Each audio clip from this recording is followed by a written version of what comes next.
Eduardo Chillida. Anem a veure qui és este famós escultor o arquitecte, com el vulguem dir.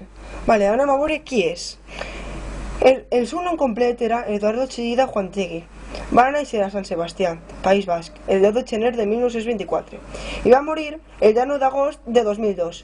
Inicialment va ser futbolista, però després d'una fractura del genoll va deixar el seu lloc de porter a la Real Societat per iniciar-se en l'escultura.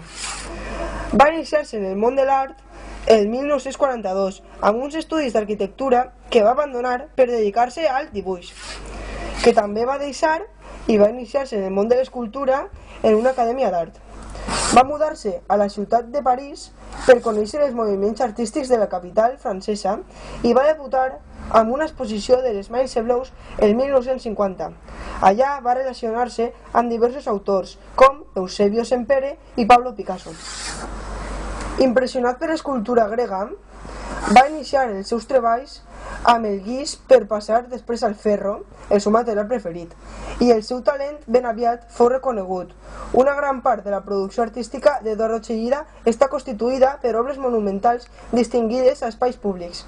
En l'última part de la seva vida, Chillida va construir el Museu Chillida Leku, inaugurat el 2000, una construcció tradicional basca remodelada per l'autor. El 1989 fou guardonat amb el Premi Príncep d'Astúries de les Arts. Va morir el 2002 a la ciutat de Sant Sebastià, on va néixer. I aquesta és la història de qui era Eduardo Chillida. Fi. Esperem que vos hagi agradat.